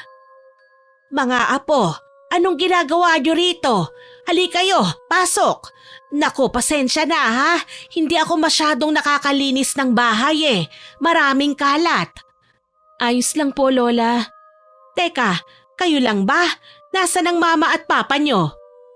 Hindi sumagot si Jenna. Tsaka lang ito nagsalita nang nakapasok na sila sa bahay. Niyakap niya ang kanyang lola at tsaka humagulgol ng malakas. Lola, wala na po si Mama. Ano? Anong wala na? Patay na po siya. Sorry po, hindi namin naipaalam sa'yo. Hindi ko kasi alam kung paano, Lola eh. Ano bang nangyari? Bakit siya namatay? Lumapit si Kate at niyakap din ng mahigpit ang kanyang lola. Pareho silang nagyakapan para pakalmahin ang isa't isa pero ang matanda halos manginig sa nalamang balita. Ang anak ko! Ang anak ko! Wala na! Bakit? Hindi ko man lang siya nahawakan bago siya nailibing. Nagulat din po kami, Lola. Ang bilis po ng mga pangyayari. Kumakain lang po kami tapos… Iha, nasaan ang papa mo? Gusto ko siyang tanungin kung bakit hindi man lang siya gumawa ng paraan para masabihan ako. Ano ko? Etsapuera na lang sa buhay ng anak ko? Karapatan kong malaman yun, mga apo. Bakit ipinagkait sa akin ng papa niyo? Hindi na po niya maiisip yun, Lola. Bising-busy nga siya sa pag-aasikaso ng kabit niya habang nakaburol si Mama. Ano? May kabit ang papa niyo? Kate, hindi mo dapat sinabi yan. Bakit ate? Yun naman talaga ang nakita ko noon eh. Porket bata ako, hindi ako pwedeng magsalita. Lola, may kabit po si Papa. Kumuyom ang mga kamay ng matanda habang patuloy ang pagpatak ng kanyang mga luha. Umupo ito sa lumang silya na napayuko. Si Kate ay tumabi sa kanya. Pinunasan ng luha nito. Sorry po, Lola. Wala kang dapat na ihingi ng sorry, apo. Wala kang kasalanan. Masakit lang sa akin ang mga nalaman ko. Pero sana wag niyong sabihin sa akin na kaya namatay ang mama niyo dahil sa babae ni Ronald. May hinala kami na kinulam ng babaeng yun ng mama, Lola. Kinulam ang mama niyo? Nagsuka po kasi siya ng uod tapos marami siyang sugat parang napaso. Anong klaseng babae bang nakuha ng papa niyo? Bakit niya ginawa yun sa mama niyo? Ang anak ko, ang mabait kong anak. Sana nalaman ko ito kagad. Sana nagawan ko man lang ng paraan. Nagawa ko sana na magdasal para sa kaligtasan niya. Sana na ipaglaban natin ang buhay niya. Patawad po, Lola. Natakot po kami. Nalilito kami sa mga nangyayari noon eh. Apo, wala kang dapat na ikahiya o ipagsorry. Alam kong napakabigat ng dinadala nyo. Pero kung totoo ngang may ginawang masama ang babaeng yon, hindi siya makakaligtas. Hindi siya patatahimikin ng langit. Hindi ko hahayaan. Humanda siya sa akin. Lola, may dapat pa po kayong malaman. Ano pa, apo? Yung babae, pinatira na po siya ni Papa sa bahay namin. Doon na po siya natutulog sa kwarto nila ni Mama. Kaya po kami nandito. Pinalayas po kami ni Papa eh. Anong sinabi mo? Pinatira niya sa bahay ang kabit niya? Sa mismong bahay na itinayo ng anak ko? Hayop na Ronald na yan! Hindi man lang iginalang ang alaala ng asawa niya at pinalayas pa kayo! Pinalayas niya ang sarili niyang mga anak! Opo. Tahimik si Jenna pero kita sa mukha niya ang matinding sakit. Lumapit si Lola kay Kate at marahang hinaplos ang buhok nito habang pinipigilan ng sariling paghikbi. Tama na ang pag-iyak, Apo. Habang nandito kayo sa poder ko, habang may lakas pa ang mga buto ko, hindi ko kayo pababayaan. Hindi ko hahayaang magdusa pa kayo. Salamat po, Lola. Ako rin po, ayoko na ron. Parang hindi ko nakilala si Papa. Parang ibang tao na po siya. Huwag kayong mag-alala. Sa ngayon, dumito na muna kayo. Ligtas kayo rito. At si Ronald, magigising din yan sa katotohanan. Gagawan ko ng paraan. Aayusin ko ang lahat para sa inyo. Para sa anak kong si Marites. Tahimik na tumango si Jenna. Niyakap niyang muli ang lola niya. Kahit papaano, kahit nasasaktan siya sa mga nangyayari, nakatagpo siya ng kapayapaan sa piling ng kanilang lola. Kinabukasan, maagang nagising si Jenna. Tahimik ang buong paligid paglabas niya. Napansin niyang wala ang lola niya sa bahay. Dumiretso siya sa kusina. Binuksan ang kabinet at naghanap ng kung anong pwedeng makain o matimplang kape. Ngunit puro lumang garapon lang at tuyong dahon ang naroon. Lumapit siya sa may lamesa at doon ay nakita niya ang sulat ng kanyang lola. Nakalagay doon na namalengke lang ang kanyang lola. Ngumiti si Jenna ng bahagya. Sige po, Lola. Maingat niyang itinupi ang sulat at inilagay yon sa kanyang bulsa. Naglakad-lakad siya sa loob ng bahay, naghahanap ng mapaglilibangan habang naghihintay. Nang walang makita ay dinampot niya ang walis para sana magsimulang maglinis. Pero hindi pa nagtatagal ay may narinig siyang biglang kumalabog. Parang may nahulog na mabigat na bagay. Ha? Ano yun? Nakabalik na kaya si Lola? Lola? Walang sumagot. Naglakad siya papunta sa pinagmulan ng tunog. Kumatok siya. Lola, nandyan ka na ba? Tahimik pa rin. Idinikit niya ang kanyang tenga sa pintuan. Nakinig pero wala pa rin. Maingat niyang hinawakan ang doorknob at dahan-dahang pinihit ito. Pagbukas ng pinto, tila may sumalubong na malamig na hangin sa kanya at wala ngang tao sa loob. Natigilan siya nang mapagmasdan ang loob ng kwarto ng kanyang lola. Sa isang sulok, may nakita siyang isang manikang gawa sa tela. Alam niya ang manika na yun, isang voodoo doll na ginagamit ng isang mangkukulam. Agad siyang kinilabutan nang makita ito. Sa ilalim nito ay may isang maliit na mesa. May mga nakapatong doong mga itim na kandila na ang iba ay halos maupos na. May mga bote na may mga lamang iba't ibang kulay ng likido. At sa gitna ng mga ito, nakita niya ang suklay niya at ang damit ni Kate. Lumapit siya at dinampot ang suklay. Tinignan niya itong mabuti. Hindi siya nagkakamali. Ito yung sa akin ah. Ito yung nawawala. Bakit nandito ito? Anong ginagawa mo rito? Bakit ka pumasok sa silid ko, Apo? Lola, sabihin niyo nga po sa akin ang totoo. Mangkukulam ba kayo? Ano? Bakit mo naman tinatanong yan? Siyempre hindi. Anong kalokohan niyang iniisip mo, Jenna?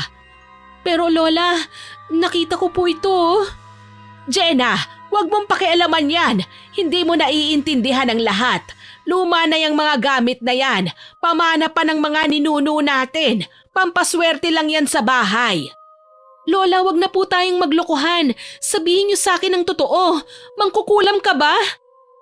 Tumahimik ang matanda. Ilang segundo rin siyang hindi nakapagsalita. Huminga siya ng malalim.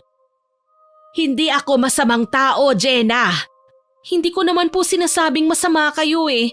Pero ang gusto ko lang po ay sagutin niyo ako ng diretsyo. Oo, Jenna. Mangkukulam ako. Pero hindi yung iniisip mong nananakit ng tao ng walang dahilan. Kaya ba may balak kang kulamin kami? Kaya ba pinatay niyo si Mama? Ano? Anong sinasabi mo? Itong mga gamit na ito, paano po napunta sa inyo? Mga nawawalang gamit namin ito ni Kate, Lola. Hindi pa pwede. Imposible. Ano pong imposible? Hindi ko alam na mga gamit niyo yan. Diyos ko, anong ginawa ko? Ano bang ginawa mo, Lola? Bakit? Bakit sarili mong pamilya pinahamak niyo? Hindi ko gagawin yun kung alam ko. Akala ko kung kaninong gamit lang ito. Dahil sa realisasyon, biglang nanghina ang tuhod ng matanda. Napaupo siya sa sahig, laylay ang balikat at umiiyak. Gamit namin ito, Lola. Bakit kami? Bakit? Patawad, Apo. Hindi ko alam. Kayo po ba ang pumatay kay Mama? May kinalaman ba kayo ron? May nawawala siyang duster. Nandito rin ba yon? Nagamit ko na sa huling ritual na ginawa ko. Hindi ko alam. Hindi ko talaga alam na gamit niyo ang mga yan. Kung alam ko lang, hindi ko gagawin yon. Akala ko. Ano Lola? Sumagot ka! Ano bang naging kasalanan namin sa iyo na dapat naming pagbayaran ng mga buhay namin? Sandali lang, Apo. Makinig ka muna. Hindi ko sinasadya. May babae kasi. May babaeng nagpunta rito at humingi siya ng tulong sa akin. Dala ang mga gamit na yan. Sabi niya sa akin ay kailangan kong alisin ang mga hadlang sa kanya ng partner niya. Naawa ako. Akala ko naman ay siya yung ape. Kung ganon, siya pala yung kabit ng papa niyo. Hindi ko alam sa inyo. Di ba't kayo ang naging kausap niya? Nang kulam kayo nang hindi man lang kinikilala ng husto ang mga nagiging kliyente niyo at kung sino-sino yung mga pinakukulam niya? Galit ako sa mga babaeng mga agaw. Nakuha niya ang simpatsya ko, kaya tinulungan ko siya, pinagbigyan. Tinulungan mo si Gloria. Siya yung kabit ng papa ko. Hindi pa pwede. Tinuruan ko siya kung paano mangkulam. Binigyan ko siya ng aklat ng pangungulam. Baka gamitin niya yun sa inyo. Hindi pa pwede. Hindi ka ba nakukonsensya sa ginawa niyo, Lola? Tinulungan niyo ang babaeng yun. Pinlano niya ito. Ang walang yang babae na yon. Talagang sinadya niya akong puntahan para ipakulam sa akin ang sarili kong anak. Humanda siya. Gagantihan ko siya. Ipapalasap ko sa kanya kung anong sinapit ng anak ko. Hindi. Ako ang turuan niyo. Ako ang maghihigante para sa mama ko. Ano? Delikado, Apo. Hindi pwede. Ayaw niyo? Pero yung kabit ni Papa tinuruan niyo. Wala ba kayong konsensya, Lola? Apo, hindi ko akalaing ganito ang mangyayari. Akala ko talaga nakakaawa siya. Puno ng galit ang puso niya at hindi ko nakitang masama pala ang intensyon niya. Patawarin niyo ko. Kung gusto niyong mapatawad ko kayo, ituro niyo sa akin lahat ng alam niyo sa pangkukulam. Tulungan niyo kami. Hindi para sa inyo, para to sa amin ni Kate at para matapos ng lahat ng ito. Sige, Apo. Tutulungan ko kayo. Pero kailangan nating magmadali. Kapag dumating na ang susunod na pagbilog ng buwan, isa sa inyo ang maaari niyang isunod. Kasi matapos kong patayin ang una niyang pinakulam, ipinatigil niya ang susunod. Ang sabi niya, siya na raw ang bahala. Kung itutuloy niya ang pag-aaral ng itim na mahika, sigurado akong wala nang makakapigil sa kanya kundi isang sakripisyo. Anong sakripisyo? Buhay. Kapalit ng buhay. Nagkatitigan ng dalawa. Wala mang salitang binigkas, pareho nilang alam na wala nang atrasan. Madilim pa ay gumayak na si Jenna. Bago siya umalis ay nagpaalam siya ng maayos sa kanyang kapatid. Mahirap man ang sitwasyon nila, alam niyang ligtas ito sa piling ng kanilang lola. Sa kabila ng lahat ng nalaman niya tungkol sa pagkatao nito, buo pa rin ang tiwala niya na hindi sasaktan ng kanyang lola si Kate dahil alam niyang mahal na mahal sila nito. Pagkatapos, imbis na dumiretso pa uwi, tumungo muna siya sa sementeryo. Bitbit niya ang iilang piraso ng bulaklak na iaalay niya sa puntod ng kanyang ina. Tahimik ang paligid sa loob ng sementeryo. Ngunit ang katahimikang yon ay nabasag nang malapit na siya sa libingan ni Marites. May nakita siyang dalawang taong naroon. Napatigil siya. Nakilala niya kagad ang kanyang papa at si Gloria, ang kabit na naging dahilan ng pagwasak ng kanilang pamilya. Mula sa kinatatayuan niya, narinig niyang tila nagtatalo ang dalawa. Agad siyang nagtago sa likod ng medyo mataas na nicho. Nakinig siya sa pinag-uusapan ng mga ito. Paminsan-minsan din siyang sumisilip. Dapat kasi hindi ka na sumama sa akin dito. kung ganyan ka rin lang magsalita. Bakit ba? Ano ba kasing dahilan at dinadalaw mo pa yan dito? Patay na yan, no? Hindi na yan babalik sa'yo. Hanggang ngayon siya pa rin ba? Iniisip mo pa rin ba siya? Gloria, tumigil ka na nga. Respeto na lang. Nakita ni Jenna kung paano umikot-ikot si Gloria sa puntod. Nakataas ang kilay nito at umiirap-irap. Nang sandaling yon, nagsalita pa si Gloria. Mas malakas at mas garapal. Alam mo, Ronald, mabuti na lang at nawala na si Marites. At least, di ba, wala na talagang panggulo sa ating dalawa. Talagang inadya ng tadhana na mangyari ito dahil tayo talagang dalawang nakatadhana. Tsaka alam mo ba kung bakit ako sumama sa'yo dito? Kasi para paulit-ulit kong ma-realize na wala na talagang babalik para guluhin ang relasyon natin. Ano ka ba, Gloria? Kung ano-ano sinasabi mo, nababaliw ka na ba? Matagal na nagtimpi si Jenna sa likod ng nicho. Halos manigas siya sa galit. Ngunit sa kabila nun ay hindi siya lumabas. Naghintay pa siya ng ilang sandali. Maya-maya ay tumayo si Ronald at lumayo. May kinuha ito sa sasakyan. Marites, wala ka na. Inuuot ka na dyan sa kinalalagyan mo. Ako na ang nasa tabi ng asawa mo. Ako na ang kasama niya gabi-gabi. At alam mo kung anong masarap? Yung malaman kong nakikita mo ang mga anak mo na unti-unti nang nawawala sa buhay ng asawa mo. Pero wag ka mag-alala. Malapit mo na rin namang makasama ang isa mo pang anak eh. Isusunod ko na sa'yo si Kate. Tila tumigil ang mundo ni Jenna sa narinig. Nanlalamig ang kanyang mga kamay. Malinaw ang narinig niya. Si Kate ang isusunod nito. Hindi na siya nakatiis. Anong sabi mo? Anong isusunod mo si Kate? Anong gagawin mo sa kapatid ko? Oh, nandyan ka pala, Jenna. Kailan ka pa nakabalik? Ang bilis naman ng bakasyon mo. Wala kang pakialam, buwisit ka. Huwag mo akong simulan na. Hindi porket buntis ako ay hindi kita papatulan. E di patulan mo kung gusto mo. Mas gusto ko nga yun para mamatay ka na. Hayop ka. Ano? Apat wag mo akong ginaganyan Hindi mo alam kung anong kaya kong gawin. Kung hindi ka mananahimik dyan, pagsasabayin ko na kayong patayin ng kapatid mo. Ano? Gusto mo bang mapadali ang reunion nyo ng walang kwenta mong ina? Apat! Aray! Bitiwan mo ang buhok ko! Walang yaka! Ano ba? Bitiwan mo ako! Matagal ko nang gustong gawin sa'yo to, hayop ka! Peste ka sa buhay namin! Hindi mo kilala kung sino ang kinakalaban mo, Jenna! Wala kayong laban sa akin! Dahil sa labis na galit, ay halos ingudgod na sa lupa ni Jenna ang babae ng kanyang papa. At sa eksaktong sandaling yon, nakabalik na si Ronald. Agad niyang inawat ang dalawa. Jenna, anong ginagawa mo? Anong klaseng ugali meron ka? Sinaktan niya ako, Ronald.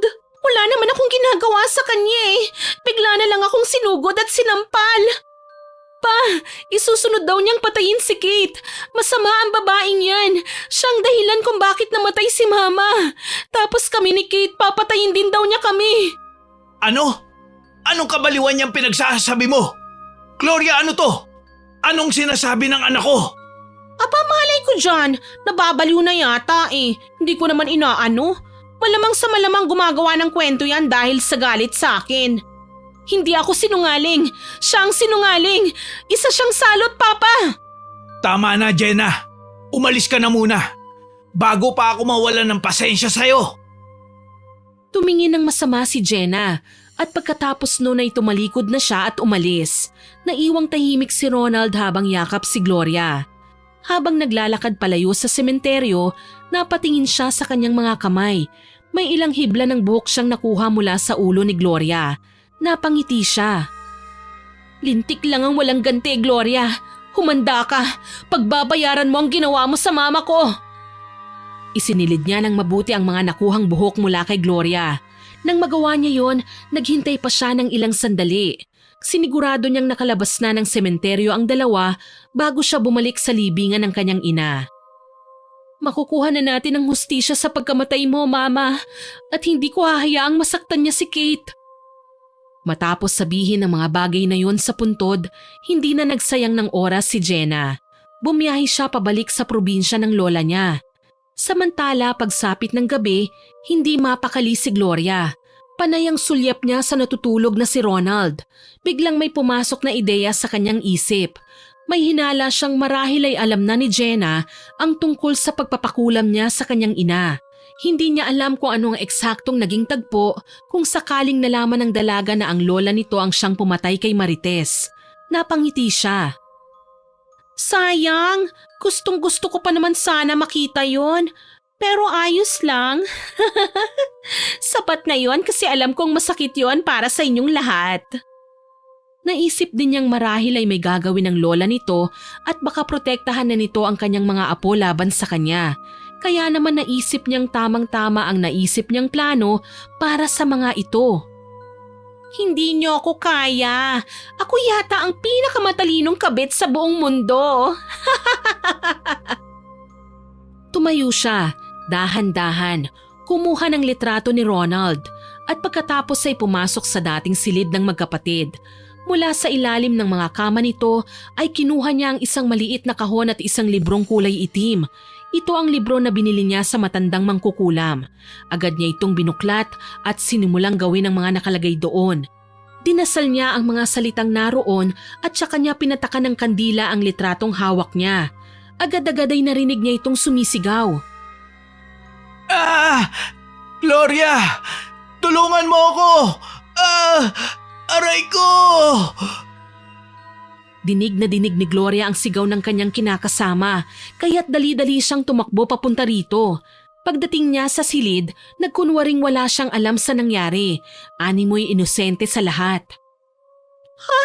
O Diyos ko, Ronald! Anong nangyayari sa'yo? Bakit nagkaganyan ang balat mo na parang napaso? Ang init! Ano to? Alam mo, baka kinukulam ka. Kinukulam? Anong kinukulam? Para namang hindi mo alam na mangkukulam ang nanay ng dati mong asawa. Ano? Paano mo nalaman? Wala. Secret. Basta alam ko. Magaling ako eh. Pero bakit naman niya ako kukulamin? Malamang nagsumbong na yung mga anak mo sa kanya. Naku, mag-ingat ka, Ronald. Baka patayin ka nila. Malupit namang kukulam ang matandang yon at hindi ako magtataka kung mismong mga anak mo maging mangkukulam din kagaya niya. Ikita mo naman hindi ba yung nangyari sa'yo? Kulam yan. Sigurado ko. Mga baliw yung mga yun eh. Baliw sila. Napatingin sa kanyang katawan si Ronald. Nakita niya kagad na nagpaltos ang mga ito na tila natuluan ng kandila ang kanyang katawan. Agad siyang nakumbinsi ni Gloria na baka nga totoong nakulam siya. Pero sa likod ng kanyang isip, alam niyang hindi ito gagawin sa kanya ng mga anak niya. Halika na, matulog na tayo ulit. Kailangan mong magpahinga. Kung gusto mo sa ibang araw dalawin natin sila doon. Iuwi na lang natin ang mga anak mo bago pa sila maimpluwensyahan ng baliw nilang lola. Nahiga na ulit si Ronald. Dahil doon ay napangiti ng lihim si Gloria. Tuwang-tuwa siyang madali niyang namamanipula ang kanyang kinakasama. Ang lahat ng plano ay umaayon sa kanya. Natutupad na ang lahat ng plano niya. Gusto niyang makuha ang lahat-lahat. Nalaman kasi niyang may malaking pera sa bangko si Ronald at alam niyang para ito sa mga anak ng lalaki. Kaya naman balak talaga niyang patayin ang mga ito upang lahat ay makuha niya. Nang makatulog na si Ronald, bumalik siya sa kabilang silid para simulan naman ang pangungulam sa kanyang numero 1 kaaway. Samantala, malapit na si Jenna sa bahay ng lola niya nang bigla siyang makaramdam ng pananakit ng kanyang tiyan. Matinding sakit yun. Noon lang siya nakaramdam ng ganong klase ng sakit. Biglang nanlabo ang kanyang paningin hanggang sa siya ay nawalan na ng malay. Nang magising si Jenna, naramdaman niyang hindi na gaanong masakit ang kanyang tiyan. Nagpalinga-linga siya at nakita niyang nasa loob na siya ng kwarto. Nasa tabi na niya ang kanyang lola. Lola? Mabuti at gising ka na. Nag-alala ako ng husto sa'yo. Bigla ka na lang nawalan ng malay sa tapat ng bahay. Ano po bang nangyari sa akin? Ang sakit ng tiyan ko kanina tapos... Hindi po kaya... Oo, apo. At sigurado ako nagsisimula na ang babaeng yon. May mga nakita kong senyales na kinukulam ka. At wala namang ibang gagawa nun kundi siya. Ano pong gagawin natin, Lola? Seryoso talaga siyang patayin kami ni Kate. Nakuha mo ba ang mga pinakukuha ko sa'yo? Opo, Lola. Nasa akin ang ilang hibla ng buhok niya. Kung ganon ay may laban tayo. Yan ang kailangan natin para makontra ang kulam niya. Kailangan na rin nating magsimula. Tumayo ang matanda at inalalayan si Jenna na makaupo sa gilid ng kama. Mabagal pa ang kilos ni Jenna pero unti-unti na siyang nakakabangon. Kumuha ng baso ng tubig ang matanda at iniabot sa kanya. Uminom ka na muna habang naghahanda ako. Tumalikod ang matanda patungo sa aparador. Binuksan niya ito at mula sa loob ay inilabas niya ang isang kahon na kahoy na may ukit. Maingat niyang binuksan yun at isa-isang inilabas ang mga gamit para sa ritual. Ilang sandali pa ay nagsimula na silang maghanda sa isang maliit na altar na ginawa nila sa sulok ng silid. Kumuha ng puting tela ang matanda at inilatag ito sa ibabaw ng mesa. Maayos niyang pinuwesto ang mga kandila at mangkok na may halamang tuyo at langis. Sa gitna ng tela, inilagay niya ang ilang hibla ng buhok ni Gloria. Tahimik si Jenna habang pinanonood ang bawat kilos ng kanyang lola. Alam niyang seryoso ito sa ginagawa at ramdam niya ang bigat ng ritual na yon. Nang mailagay na ang lahat ng kailangan, sinindihan ng matanda ang mga kandila at nagsimula ng magdasal. Hindi maintindihan ni Jenna ang sinasabi nito. Wala ni isa mang salita ang pamilyar sa kanya. Basta narinig niya na lang na tila paulit-ulit na pagbigkas ng mga kataga habang dahan-dahang ginagalaw ng matanda ang kamay sa ibabaw ng apoy ng kandila. Hinawakan ng matanda ang buhok ni Gloria gamit ang sipit na kahoy, tsaka niya ito inilapit sa usok ng isang halamang sinindihan. Muli siyang nagsalita ng mga hindi maintindihang salita. Ramdam ni Jenna ang pagbigat ng hangin sa paligid. Bumilis ang tibok ng kanyang puso habang pinagmamasdan ang ginagawa ng matanda. Ilagay mo ang mga kamay mo rito, Apo. Itinuro nito ang mangkok na may langis. Sumunod si Jenna. Mainit yon pero tiniis niya. Pagkatapos hinawakan ng matanda ang kamay niya at itinuro kung saan ilalagay ang marka sa puting tela. Simula ngayon, hindi na makakapanakit sa'yo si Gloria. Ang sumpa sa kanya, lahat ng gagawin niya sa inyong dalawa ni Kate, lahat ay babalik sa kanya. Ligtas na po ba kami ni Kate, Lola? Ligtas na kayo sa kulam pero sa kasamaan ng babae na yon malamang ay hindi pa. Baka hindi siya kaagad sumuko. Kung ganun, ano po ang dapat naming gawin? Ang kailangan niyo ay umiwas muna sa kanya. Huwag kayong maghihiwalay na dalawa. Sige po, Lola. Salamat po. Kung wala kayo... Alam kong walang kapatawaran ang ginawa ko sa mama ninyo. Pero nakahanda akong pagbayaran ng lahat ng iyon, Apo. Pero hindi pa sa ngayon kasi kailangan ko kayong protektahan sa isang demonyong minsan kong kinampihan. Matapos ang ritual, pinatay na ng matanda ang kandila. Maingat niyang ibinalik ang mga gamit sa kahon at sinarado ito ng maigi. Si Kate po pala, nasaan, Lola? Nasa kwarto ko. Doon siya natulog. Huwag kang mag-alala sa kanya. Maayos siya, Apo. Nakahinga ng maluwag si Jenna.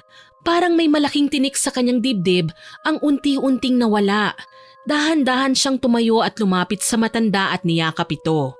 Sa kabila ng lahat ay naramdaman niya ang sensiridad sa boses ng matanda. Napatawad niya na ito.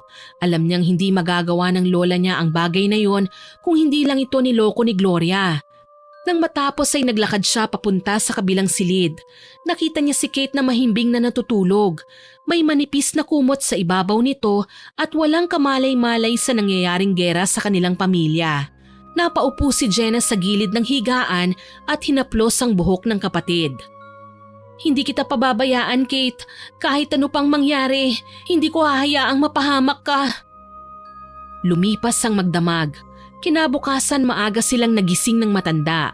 Nakahanda na ang kanilang agahan at amoy na ng dalaga ang aroma ng kape at sinangag sa buong bahay. Tahimik silang kumain. Nang bandang tanghali, tinawag niya si Jenna at nagpasama itong sunugin na ang kanyang mga gamit sa pangungulam. Pero bakit po, Lola? Dahil yon ang dapat, Iha.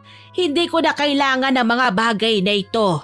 Kailangan ko ng tuluyang kalimutan dahil hindi ko mapapatawad ang sarili ko kung isa pa sa inyo ang masaktan ko. Tama ang mama mo. Nung tinanggihan niya ang alok ko noon sa kanya na ipasa sa kanya ang mga kaalaman ko, sana noon ay itinigil ko na ito. Sana ay hindi ko siya napatay. Kasama pa natin sana siya ngayon. Huwag niyo na pong sisihin ang sarili niyo, Lola.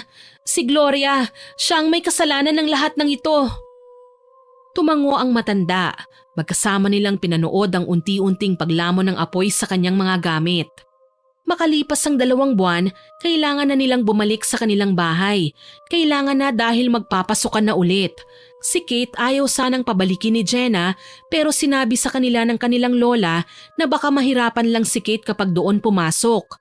Sinabi na lang ng matanda na ayos na ang lahat. Wala na siyang dapat pang ipag-alala. Kaya naman ay maaga pa lang ay bumiyahe na sila. Pagdating nila sa kanilang bahay, naabutan nilang tahimik. Parang walang tao. Ngunit may naririnig silang parang umuungol mula sa loob ng bahay. Agad siyang pumasok at nagulat si Jenna sa kanyang nakita. Ang kanyang ama, nakaratay sa kanyang higaan. May mga kapitbahay na lumapit sa kanilang dalawa at ikinuwento na halos 1 buwan nang nagkasakit ang kanyang ama. Sila lang daw mga kapitbahay ang umaasikaso dito at ang barangay. Ilang beses nang ipinatingin sa doktor pero hindi pa rin gumagaling. Tinanong ni Jenna kung anong nangyari kay Gloria. Nagkatinginan ng mga kapitbahay nilang naroon. Ilang sandali pa, may nakapagsabi na nabaliw ang babae. Ngayon ay isa na lamang itong taong grasa, marumi, magulo ang buhok at wala sa sarili na naglalakad-lakad sa kung saan-saan. Hindi alam ni Jenna kung anong mararamdaman nang marinig ang sinapit ni Gloria. Napaupo siya sa tabi ng kanyang ama habang si Kate ay tahimik lang sa kanyang likuran, hawak ang kamay ng kanyang ate. Paanong naging ganito ang lahat, Papa? Anak ko! Mga anak ko! Ang dating matapang at istriktong ama ay ngayon ay tila isang bata. Laging nakapikit, nanginginig ang katawan, hindi makapagsalita ng maayos. Ayon sa barangay, ilang araw bago ito magkasakit, nagsisisigaw daw ito sa kalsada, humihingi ng tawad at nagsusumamo sa kung sino man ang animoy hindi nila nakikita. Mula noon ay unti-unting nanghina hanggang tuluyang hindi na makatayo. Anak! Pa, anong nangyari?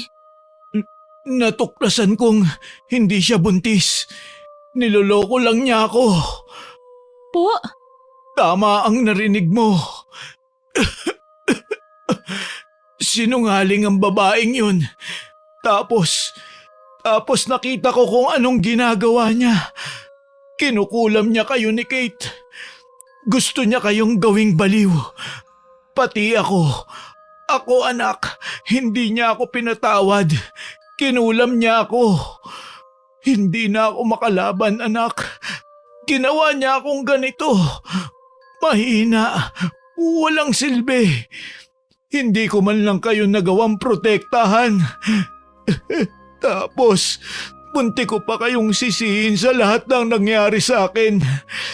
Muntik akong maniwala na kayo ang kumukulam sa akin. Iyon pala, siya ang walang iyang babaeng yun. Pa? Anak, ang tanging meron ako ay ang pagsisisi. Tama na po. Huwag po kayong umiyak.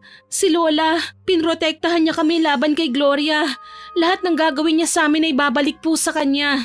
Deserve niya kung anong nangyayari sa kanya ngayon, Papa. Pero ikaw hindi mo yan deserve. Niloko ka rin niya. Oo, may pagkakamali ka pero… Patawarin mo ko. Patawarin niyo ako, mga anak ko. Matagal ko na po kayong pinatawad. Hindi ko man maintindihan ang lahat ng ginawa niyo noon pero ayokong mabuhay na may galit sa puso ko. Salamat, anak. Ilang araw ang lumipas, nagpasya si Jenna na ipatingin sa isang albularyo ang kanyang ama. Nakumpirma nilang kinulam nga ito. Sa tulong ng orasyon at pagpapainom ng halamang gamot, unti-unti siyang gumaling. Makalipas ang ilang buwan, tuluyang nanumbalik ang lakas ni Ronald. Kasabay ng kanyang paggaling, pinili niyang ituon ang panahon sa kanyang 2 anak. Pinaramdam niya kina Jenna at Kate ang pagmamahal na minsan niyang nakaligtaang ibigay sa kanila. Isang maaliwalas na hapon, magkakasama nilang binisita ang puntod ni Marites. Nakatayo si Jenna at taimtim na nagdarasal habang hawak ang kamay ni Kate. Sa kanyang likod nakatayo si Ronald na may dalang puting mga bulaklak. Ma, masaya ka ba ngayon? Buo na kami ulit ni Papa. Ma, sorry ha. Ngayon lang kami ulit nakadalaw sa'yo. Mama, miss na po namin kayo. Inilapag ni Ronald ang mga bulaklak sa puntod at saglit na yumuko. Humingi siya ng tawad sa kanyang asawa. Pag-alis nila sa sementeryo, tahimik lamang sina Jenna, Kate at Ronald habang naglalakad papunta sa kanilang sasakyan. Pare-pareho silang tila ninanamnam ang katahimikan ng paligid. Bawat isa'y abala sa kanya-kanyang iniisip. Pagdating nila sa kalsada kung saan nakapark ang sasakyan, biglang napatigil si Jenna. Napako ang tingin niya sa isang figura sa gilid ng daan. Si Gloria. Madungis ang katawan nito, gusot ang damit, putik-putik ang laylayan at tila ilang araw nang hindi naliligo. Gusot ang buhok nitong magulo at may nakasabit pang mga tuyong dahon. Nakatitig ito sa kawalan habang tumatawa ng malakas. Minsan ay napapahawak ito sa hangin, tila may kinakausap na hindi nakikita. Tahimik lang si Ronald. Mahigpit ang pagkakahawak niya sa kamay ng kanyang mga anak. Hindi na sila nagsalita. Walang bumati, walang lumapit. Nilampasan lang nila ito. Nang makasakay na sila sa kanilang sasakyan, muling narinig nila ang tawa ni Gloria. Isang halakhak na puno ng kabaliwan at kawalan. Saglit silang natigilan, ngunit hindi na silang nag-abala pang tignan ito. At sa pagsara ng pinto ng sasakyan, tuluyan na rin nilang isinara ang isang madilim na kabanata sa kanilang buhay. Habang unti-unting umaandar ang sasakyan palayo sa sementeryo, kasabay nitong naiwan ang lahat ng sakit, takot at alaala ng nakaraan. Sa kanilang mga puso, dala nila ang bagong pag-asa, lakas ng loob at pagmamahalan bilang isang pamilya. Ang madilim na bahagi ng kanilang buhay ay nagsilbing paalala na sa kabila ng lahat, may liwanag pa ring naghihintay sa dulo. Sana po ay nagustuhan niyo ang aking ibinahaging kwento. Pero bago ko po tapusin ito, oras na para i-shoutout ang mga masusugid nating listeners. Shoutout po sa mag-asawa nating listeners na sina Tina at Alan Dekit, sa couple nating sina Barbeline at Ryan, pati sa mga anak nilang sina Vince at Catriona, kay Miss Merly Fatalia, Mary Jane Lozano from Malabon, kay Ma'am Lisa Comia, Ma'am Romilyn Mahilom, sa Lee Channel at Kalampanog Vlog, kay Miss Sofia Moralio, kay Rems Remedy, kay Shagala Mary, kay Miss Tricia Pinlac, Sir Joseph Tawasil, kay Ma'am Jessa Jacob from France, kay Ma'am Senaida Desa, kay Ma'am Marlene Andrada na nag-comment po sa Martir na Asawa upload. Ang sabi po niya, nakakagigil daw po ang mag-ina sa kwento. Ang sarap lasunin. Nako ma, madadala ka talaga sa emosyon at galit kapag ganyan ang ugali ng biyenan at asawa mo. Salamat po sa komentong ito. Shoutout din po kina Lani at Jaysher Gatuteo, kay Grace Kinar from Abu Dhabi, kay Ma'am Senaida Hubert from Texas, kay Ma'am Rizalina Angeles na loyal listener po natin, at hindi raw po pwedeng hindi siya makinig sa mga kwento natin bago matulog. Salamat po ma'am.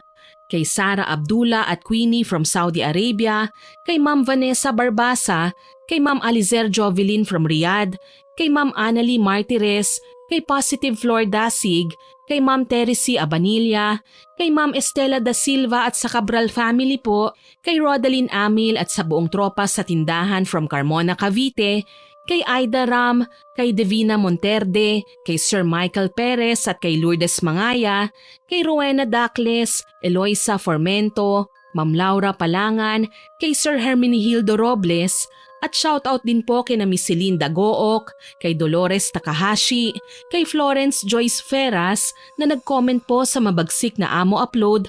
Ang sabi po niya, "Our God is bigger, stronger and true healer through Jesus." Salamat po sa inspiring reminder na si Lord po talaga ang masasandalan natin. Thank you po for that comment. At sa mga regular listeners po natin na sina Ma'am Girlie Satur, Ma'am Mea Espiritu, kay Ma'am Rubilin Eneria at sa Eneria Family, kay Jenilyn Mix Vlog, kay Ma'am Beth Mercado, kay Ma'am Basanta Mila, Rasonyao, Kimberly Espanola, kay Normski25, Sigbinan sa Sweden, kay Ma'am Lydia Lopez at kay Ma'am Mel Santarita. Gusto ko pong kunin ang pagkakataong ito para magpasalamat sa lahat ng mga nakinig, nag-subscribe, nag-share, nag-like at nag-comment sa kwentong ito. Maraming salamat po sa inyong lahat. Asahan ko pa rin po ang walang sawa niyong suporta ha, dahil road to 50k subscribers na po tayo. Sana po ay patuloy pa kayong makinig sa mga susunod nating upload. Sisikapin ko po at ang bumubuo ng team namin na bigyan kayo ng kwentong siguradong kagigiliwan nyo at magbibigay ng aral.